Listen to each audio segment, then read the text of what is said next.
Hello students, आज हम पढ़ने जा रहे हैं 9th class chapter 6 line and angles.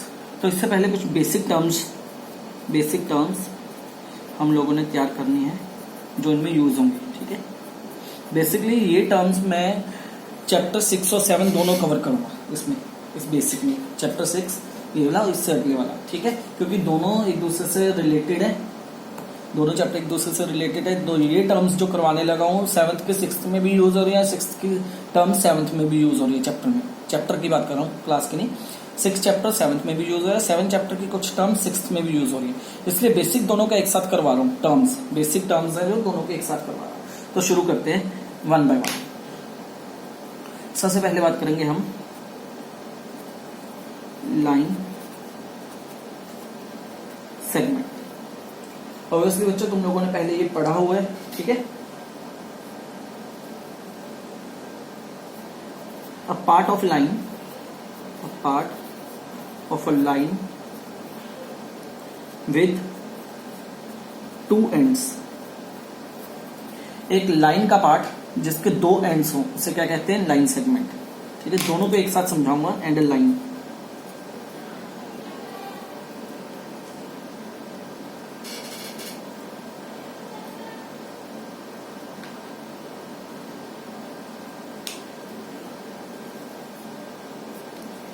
it consists of multiple points।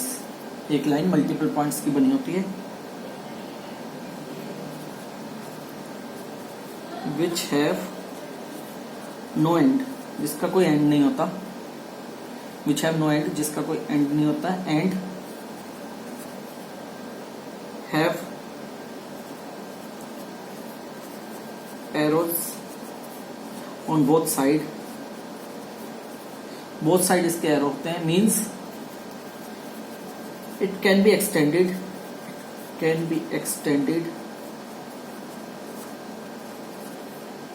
In either direction, किसी भी डायरेक्शन में इसे एक्सटेंड किया जा सकता है।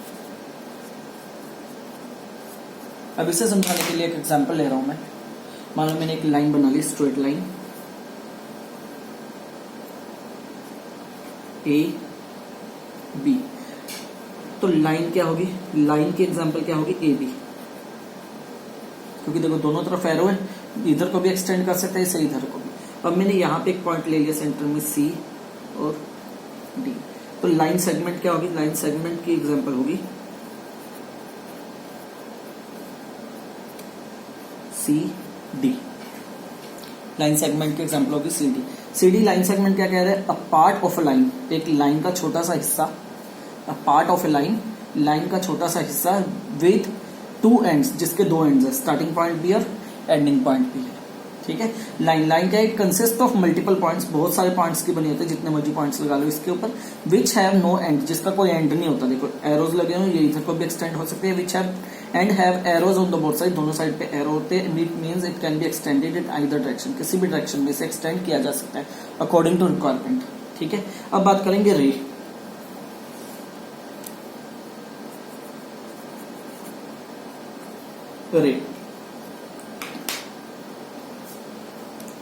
अब पार्ट ऑफ ए लाइन, ये भी लाइन का ही पार्ट है। Part of a line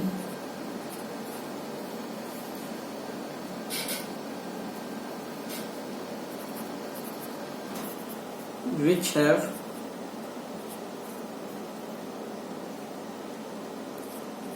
one and point, जिसमें सिर्फ एक एंड पॉइंट होगा। एक एंड पॉइंट का मतलब ये हो गया बच्चों कि लाइन की या तो स्टार्टिंग पता होगी, कहां से शुरू होनी है, कहां पे खत्म होगी ये नहीं पता, ये कहां भी जा सकता है। या फिर हमें स्टार्टिंग नहीं पता, पर एंडिंग पता है यहां पे होगी। ठीक है, या फिर हमें ये पता हो स्टार्ट कहां से होना है, एंड नहीं पता, या फिर स्टार्टिंग नहीं पता पर एंड पता है। जैसे कोई क्वेश्चन है या फिर कहीं पे पहुंचना है या कुछ भी है, ठीक है, हमें पता है कि इसकी डेस्टिनेशन ये है, पर शुरू कहां से करें ये चीज ये नहीं पता होती। कई बार ये पता शुरू यहां से होगी पर खत्म कहां पे होगी ये नहीं पता। जैसे कोई जर्नी लगा लो, जर्नी शुरू की, हमने स्टार्टिंग पता मेरे घर से हो रही है, ठीक है, कहाँ पे खत्म होगी पता नहीं, जहां जाना है वहां जाएंगे, हमें क्या पता, अभी तो डिसाइड ही नहीं किया। तो वो क्या होगी, रे, जिसका स्टार्टिंग पता है एंडिंग नहीं पता। ठीक है, अब कोई कहते हैं हिमाचल जाना है, ठीक है, कहेंगे कैसे जाएंगे, हमें क्या पता कहाँ से शुरू करना, हमें तो ये पता है बस हिमाचल पहुंचना है। तो इस तरह से जिस सिर्फ एक एंड पॉइंट होता है, वन एंड पॉइंट, या तो स्टार्टिंग पॉइंट होगा या एंड पॉइंट, एक पॉइंट पता होगा और एक नहीं, तो वो क्या कहलाती है, रे। क्लियर?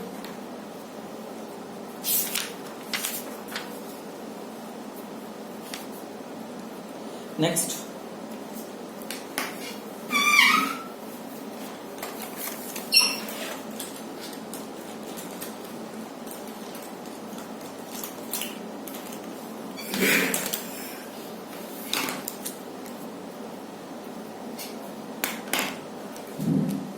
नेक्स्ट आएगा कोलिनियर पॉइंट। बच्चों इन टर्म्स को बड़े ध्यान से सुनना, इन पॉइंट्स पे ही सारे अगले चैप्टर्स बेस होंगे। Collinear points, if 3 or more points, 3 or more points lie on the same line, 3 या 3 से ज्यादा पॉइंट्स, 3 या 3 से ज्यादा पॉइंट्स एक लाइन के ऊपर लाई करते हैं, lie on the same line, then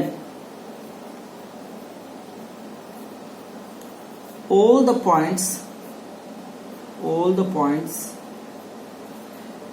lies on this line are collinear। ठीक है, जैसे एग्जांपल दे रहा हूं, एग्जांपल क्या है, एक लाइन है,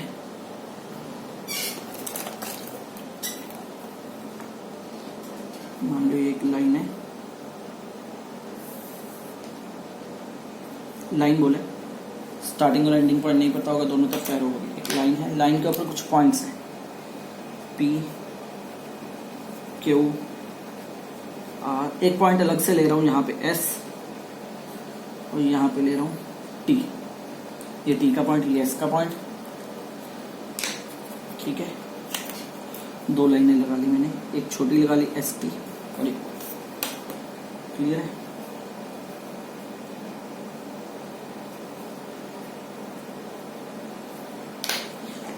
अब देखो क्लीनियर का मतलब क्या होता है, क्लीनियर का सीधा सा मतलब ये होता है जो पॉइंट्स स्ट्रेट लाइन में है, जो पॉइंट्स स्ट्रेट लाइन में है। अब देखो P Q R straight line में है, तो P Q R पॉइंट्स क्या होंगे, आर कोलिनियर। वैसे S और T आपस में क्या स्ट्रेट लाइन में है, तो S और T भी क्या होंगे, आर कोलिनियर, आपस में ये क्या होंगे, कोलिनियर। तो सीधी सी बात है, जो पॉइंट्स स्ट्रेट लाइन में है, जो पॉइंट्स स्ट्रेट लाइन में है वो क्या होंगे, आपस में कोलिनियर। और जो पॉइंट स्ट्रेट लाइन में नहीं है, जैसे P S Q ले लूं, P S और Q ले लूं, ये पॉइंट ले लूं P S Q, तो देखो ये क्या स्ट्रेट लाइन बना रहे हैं, P S Q, P से S, S से Q की तरफ, ये स्ट्रेट लाइन बना रहे हैं, नहीं बना रहे। तो जो पॉइंट स्ट्रेट लाइन में नहीं होते, जो पॉइंट्स स्ट्रेट लाइन में नहीं होते, उन्हें क्या कहते हैं,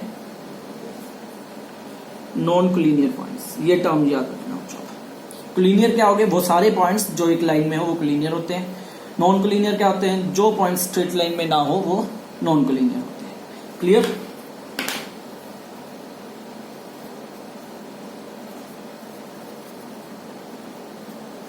यहां से आ गया नॉन कोलिनियर। क्लियर? तो ये क्या कह देंगे, if 3 or more points are not lie on the same line, if 3 or more points are not lie on a same line, if 3 or more points are not lie on the same line, then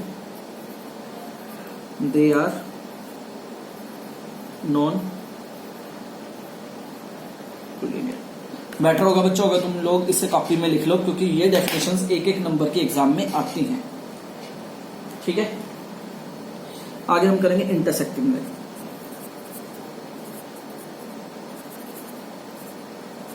intersecting lines,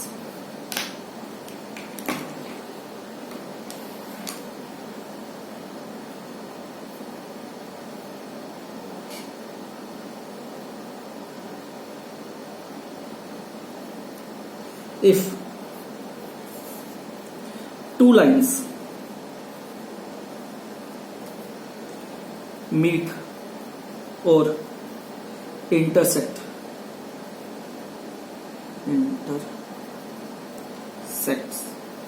at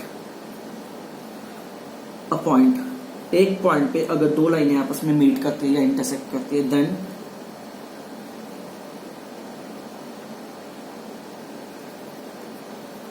these lines are intersecting lines। Example ले लेते हैं, जैसे कि मान लो एक ये line है L line और इधर से एक एम लाइन, ये पी पॉइंट पे इंटरसेक्ट कर रहे हैं। ये क्या करें, पी पॉइंट पे, तो मैं क्या कहूंगा, सो L and M are intersecting lines which intersect at P, जो एक P पॉइंट पे इंटरसेक्ट करते हैं। Clear?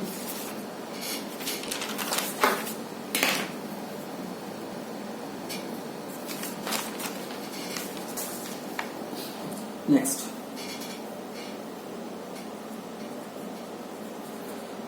Parallel lines.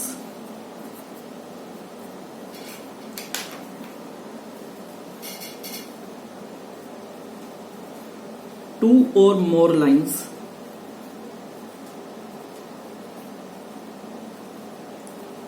which never intersect each other are parallel lines। और पैरेलल का बच्चा एक सिंबल होता है, पैरेलल का सिंबल होता है दो लाइंस टेढ़ी करके लगाना, ऐसे इधर को मत लगाना, ये सिंबल नहीं यूज होगा। इधर को मत लगा देना, ये सिंबल नहीं यूज होगा।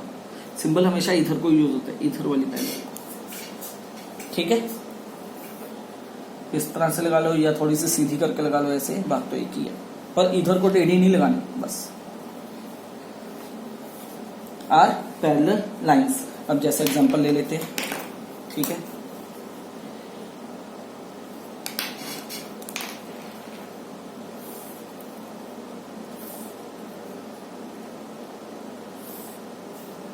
तीन लाइन लगा ली मैंने, लाइन के ऊपर लाइन लगा ली क्योंकि पेज की जो लाइन होती है वो आपस में पैरेलल के लिए हमें पता ही है। ठीक है, तो ये एल लाइन होगी, ये एम लाइन होगी, ये एन लाइन होगी, जितनी मर्जी बना लो।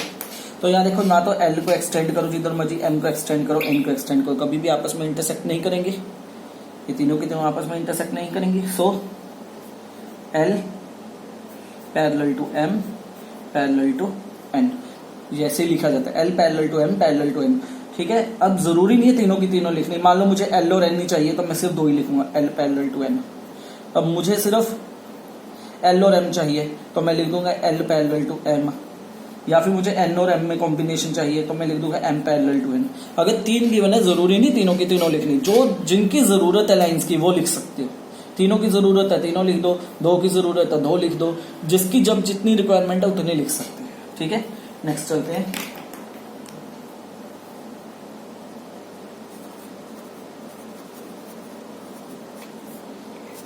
Concurrent lines. अच्छा, फिर से कह रहा हूं, उनके नोट्स बना लेना।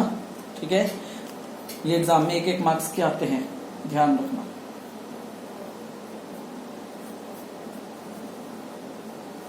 If 3 or more lines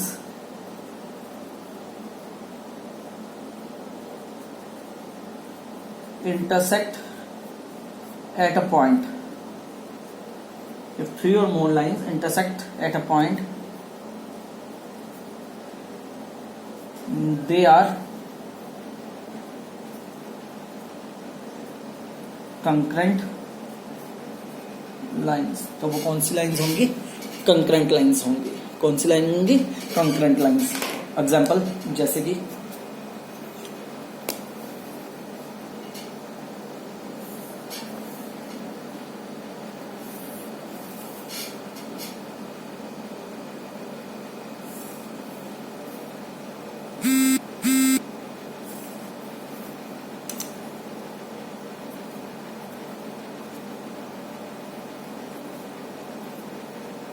ये सभी की सभी लाइंस का ABC कुछ भी नाम दे लो, उससे कोई फर्क नहीं पड़ेगा.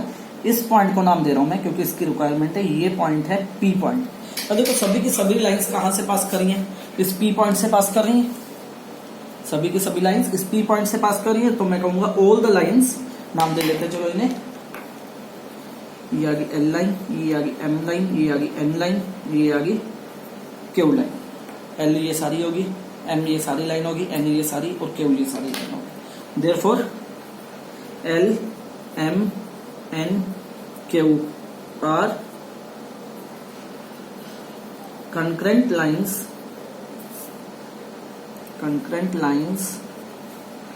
because they meet at a point, common point भी बोल सकते हैं. Meet at a common point P. Meet at a common point P. Meet और intersect वर्ड कुछ भी यूज कर सकते हो. Meet at a common point P. तो इसे क्या कहते हैं? concurrent lines.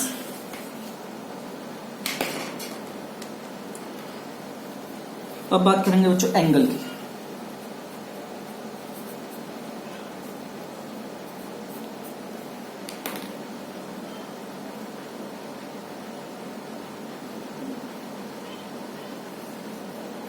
अब बात करेंगे एंगल्स की. एंड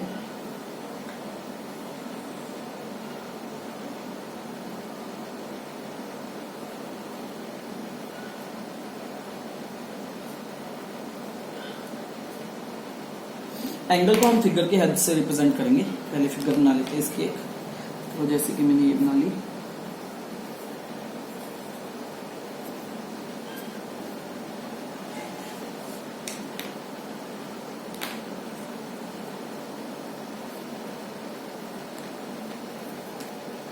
क्या कहते हैं? Angle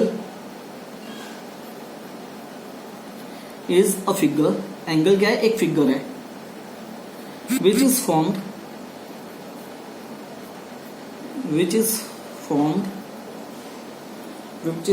by two rays. Rays क्या है? हम पहले ही पढ़ चुके हैं, जिनका स्टार्टिंग पॉइंट होता है, एंडिंग पॉइंट ना हो. ठीक है. Which is formed by two rays with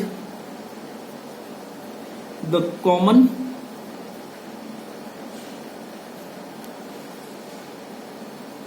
initial point. initial point होता है स्टार्टिंग पॉइंट. initial का मतलब क्या होता है? स्टार्टिंग. तो यहां पे ब्रैकेट में लिख देता हूं स्टार्टिंग. तब देखो अगर समझाया जाए तो ये क्या है? ये रे है. ये भी क्या है? रे. और ये पॉइंट क्या है? Initial point. एंगल एक फिगर है. ये एक फिगर है which is formed by the two rays, जो दो रेज की बनी होती हैं.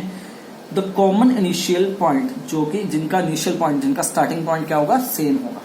तो इसे एंगल कहते हैं. Angle is represented by an arc. Angle is represented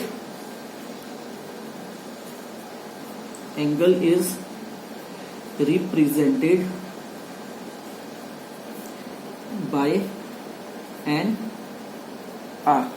angle को आर्क से ही रिप्रेजेंट किया जाता है. Angle is represented by an arc. अब एंगल को लिखते कैसे?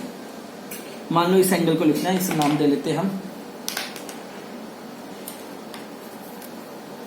यहां पे A O B. ठीक है. मैं यहां पे 1 भी दे रहा हूं. ठीक है. 1 लिखा है ये मैंने. आई नहीं है. 1 है।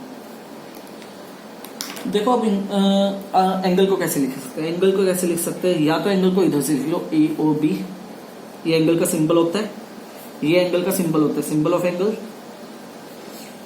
सिंबल ऑफ एंगल, एंगल का सिंबल क्या होता है, ये एंगल का सिंबल होता है, इसके बीच में एंगल लिखा जाता है। ओके, या तो ऐसे लिख सकते हैं इस एंगल को, या तो इस डायरेक्शन से लिख लो या इस डायरेक्शन से लिख लो BOA। जो इसका इनिशियल पॉइंट होता है वो हमेशा सेंटर में रहेगा, जो इसका इनिशियल पॉइंट होगा वो हमेशा सेंटर में रहेगा। या फिर अगर इंग्लिश में नहीं लिखना चाहते, न्यूमेरिक्स में लिखना चाहते तो उस एंगल को नाम दे दो एंगल 1, तो यहाँ पे लिख दो एंगल 1। तो न्यूमेरिकली भी उस एंगल को रिप्रेजेंट किया जा सकता है। 1 दोगे 1, 2 दोगे 2, नंबर कोई भी दे सकते हो, जरूरी नहीं है 1 2 ही देना लाइन वाइज। मान लो 1 नहीं देना मैंने, 3 देना तो 3 आ जाएगा उसकी जगह। ठीक है, एंगल का नंबरिंग चेंज हो सकता है, पर एक बार ही जो नंबर दे दिया तुमने एंगल को, वही एंगल पूरे क्वेश्चन में यूज हो। ठीक है, तो ये आ गया एंगल। ठीक है, नेक्स्ट हम पढ़ेंगे आर्म्स ऑफ एंगल।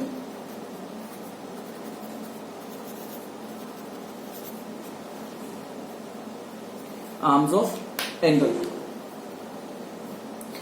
जो ये दो रेज है ना, इसी फिगर की बात कर रहा हूं, इसमें AO और OB, AO and OB are arms of angle. इसी फिगर की हेल्प से मैंने समझा दिया, are the arms of angle. जिस रे से एंगल बनता है, जिन रेज की हेल्प से एंगल बनता है, उसे क्या कहते हैं, आर्म्स ऑफ एंगल, उसे कहते हैं arms of angle. Vertex, vertex point ध्यान से समझना बच्चों, बहुत बच्चे इसमें कंफ्यूज करते हैं वर्टेक्स क्या होता है किसी एंगल में। ठीक है, वर्टेक्स क्या होता है, the common initial point, the common initial point, the common initial point, जहां से एंगल शुरू होता है, जहां से एंगल की रेस शुरू होती है, वो कॉमन पॉइंट बताया था ना यहाँ पे, कॉमन इनिशियल पॉइंट एंगल में, तो उसी कॉमन इनिशियल पॉइंट को वर्टेक्स कहते हैं। मतलब कोई भी एंगल उठा लो, उसका जो कॉमन इनिशियल पॉइंट होगा वो क्या होगा, उसका वर्टेक्स होगा। हर एंगल का अपना वर्टेक्स होता है, जरूरी नहीं है। ठीक है, सेम हो भी सकता है, नहीं भी हो सकता, दो एंगल्स के वर्टेक्स सेम अलग अलग हो भी सकते हैं, नहीं भी हो सकता। ठीक है, तो यहां पे वर्टेक्स क्या होगा, O is vertex of angle AOB, और या फिर कैसे लिख सकते हैं इसे, BOA, चाहे इधर से लिख लो चाहे इधर से लिख लो। ठीक है, ये तो हो गया angle of vertex. Thank you students.